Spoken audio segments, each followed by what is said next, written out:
Hey everybody, so here's an update for you. I've got a few things to talk about, including Oktoberfest and CT scans. So anyway, Oktoberfest. So I went up to Cleveland last weekend to visit Brian. Some of you may have known about that, some of you may have not. But anyway, I went up there, and we went to a big Oktoberfest on Sunday for Labor Day weekend. And we had a great time. I didn't bring my camera because mainly I forgot it. But then once I got there, I was having such a nice time. I was kind of glad I had forgotten my camera because I realized that I wasn't having to fiddle around with getting the camera out every 5 minutes, making sure I'm videotaping all the cool stuff. You know, there's so much that you miss out on actually when you're doing that, and so lately I've been kind of giving the camera a little bit of a rest when it comes to going to events and stuff like that. So yeah, we did that. We got to try a whole bunch of different kinds of beer. We got to pet 1,000,001 dachshunds because everybody there had dachshunds with them because there was going to be a wiener dog race, and so we met a lot of dogs, mostly dachshunds. And I bought my mom this really nice dragon mug, and she used it for about a week to keep pencils and pens in on her desk.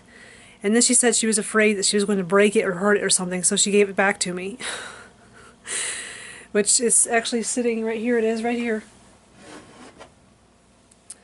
It's handmade by a guy who does pottery. So you can see the dragon. He looks pretty cool. There's the guy's card. Don't know if you can see that really well or not, but yeah. There's the dragon mug. So yeah, so that went down. And then, so the other interesting thing that happened was last night at work, I bashed my head like really hard. I mean hard. Like scary hard. On a metal beam that is part of some industrial shelving at my place of employment. And the first level on this shelf is about forehead height, so you have to duck under it if you're going to reach for boxes that are in the back of the pile underneath the shelf. So I had to reach underneath the shelf and duck under and go underneath to pick up a big box.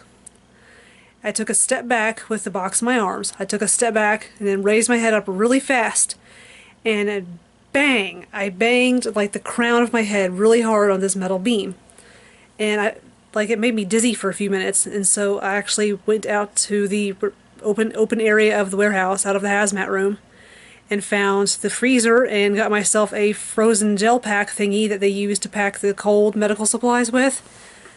And I found one of those and put it on the back of my head and notified my supervisor, and things were set in motion for workman's comp and for getting me checked out by a doctor, all that stuff. So they called me a cab to get me over to the occupational physician's office. The cab driver couldn't speak any English, and he and I had a rough time communicating about where we're going and who's paying for it and whatnot. And so yeah, we had a rough time, but we got it figured out.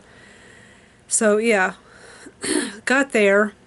They did a quick battery of tests to determine whether or not I had a concussion. They determined I did not have a concussion. At the time I wasn't feeling dizzy, just my head really hurt really bad. So yeah. So they checked me out really good and then sent me on my way back to UPS, which I rode a cab again, which the driver once again was somebody who couldn't speak any English, hardly. And he was actually more rough to deal with because he talked really fast, and also he had really bad broken English. So yeah, dealing with him was quite lovely, as you can imagine. So anyway, nothing against people who don't speak English. It's just the fact that if you're going to work in America, you need to be able to, if you're going to be in a service role, you need to be able to communicate with the people you're talking to, with the people you're dealing with. And he couldn't communicate, so... And he also kind of was a dick, but that aside. Anyway, got back to UPS, and then was promptly told there that, you know, hope you're okay, so glad you're going to come back tomorrow, blah blah blah. So, but the thing is, at the occupational physician office, they told me to come back this morning. They said, oh, come back tomorrow morning so we can check you out once more, because sometimes things can evolve overnight when you've had a head trauma like that, you know. I said, okay. And of course I do have a goose egg in the back of my head. I would show you, but it's underneath my hair. And so I wasn't bleeding or anything like that, but I do have a knot back there, a big bump, and it really does hurt.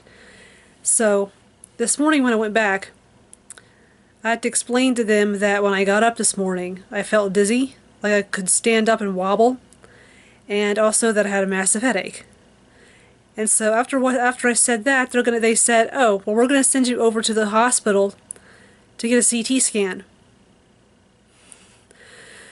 So they summoned an ambulance for me, and the ambulance ride was, I mean, the guy drove like lightning. He drove really, really fast. It was kind of scary. I had nothing to hold on to, really. Just I was in this chair thing with a seatbelt, and it was really frightening.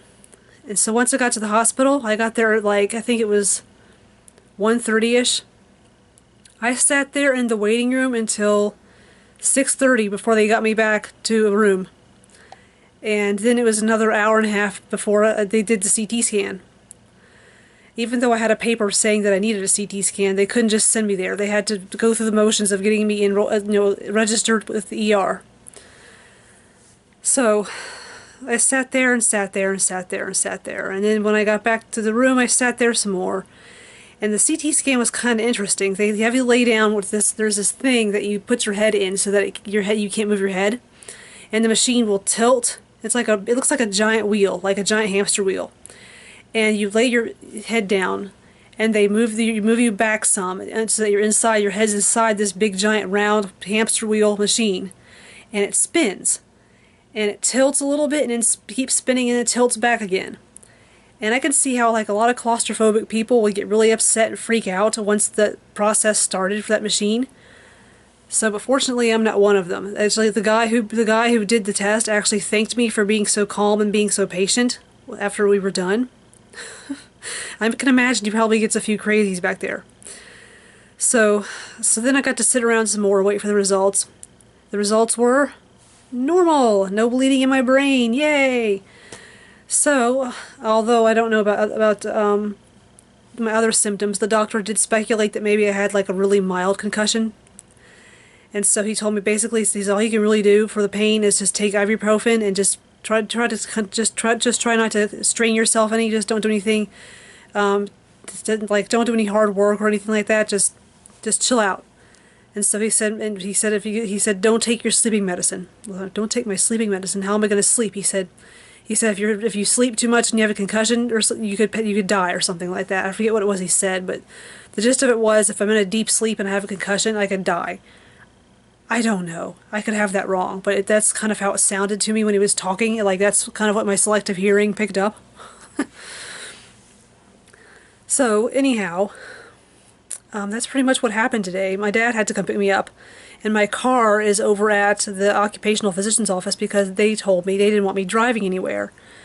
So tomorrow morning I have to go back again and get seen again, and I gotta pick up my car. So yeah, no brain damage, no bleeding of the brain, and nothing like that. Just a possible mild concussion. But other than that, I'm okay. So I wanted to ask you guys about Sunday Q&A because I kind of missed doing that with you guys. It was a lot of fun. You guys could ask questions and put your questions down in the comments section down below, and I would answer them on video. I kind of missed doing that, so why don't you guys give it a shot for me again and post some questions for Q&A Sunday. I think that's it for now. Yeah, that is all for now, actually. So all I really have to say now is thank you for watching this video. Hope you enjoyed it. If you haven't done so already, then please subscribe to my channel, and I'll catch you kids later. Bye.